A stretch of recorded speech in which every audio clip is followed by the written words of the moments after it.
Also, as a journalist, I'm quite cynical. I've been around a long time. I've been doing this job for decades.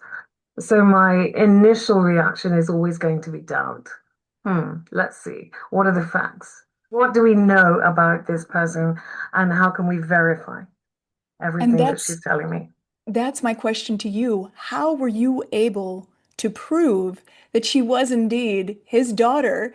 And this wasn't, I don't want to say a hoax or a waste of time, but you Hmm. were being misled in some way. Did she Hmm. offer you proof as you went through this process of getting to know each other? We had a lot of conversations about that because she was so nervous about coming forward in the first place. She never wanted to go public. She said right from the outset, this is not about me. Mm. This is not about me revealing myself, my existence. I'm a very private person. My father taught me to value privacy above all else. And Freddie indeed said himself, he said it to me in response to a question, for a person who has everything, what would you have if you could have anything?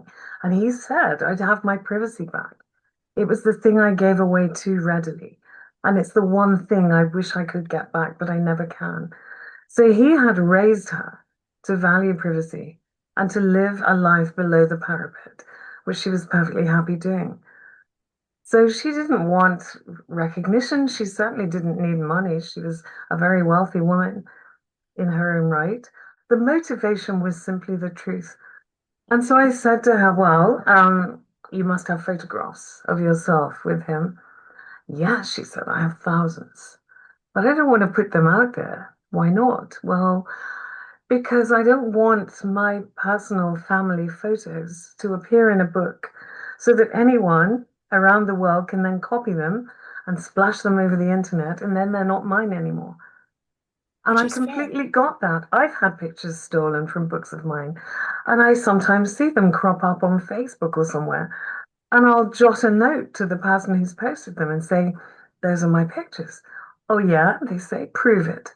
So I send them a photograph of the acknowledgements for the photographs at the back of any book that you will always find. And the ones that belong to me would always say in brackets, author collection. And they would respond and say, well, it says author collection, it doesn't say your name, therefore they're not yours. You can't fight this stuff. It's too big. The internet is all pervading and too dominant, and you can't fight it. And she was well aware of that. Yeah. And she Wow. thought it all through. Her whole life was, I won't say her life, but her affairs were controlled by a team of lawyers in France. And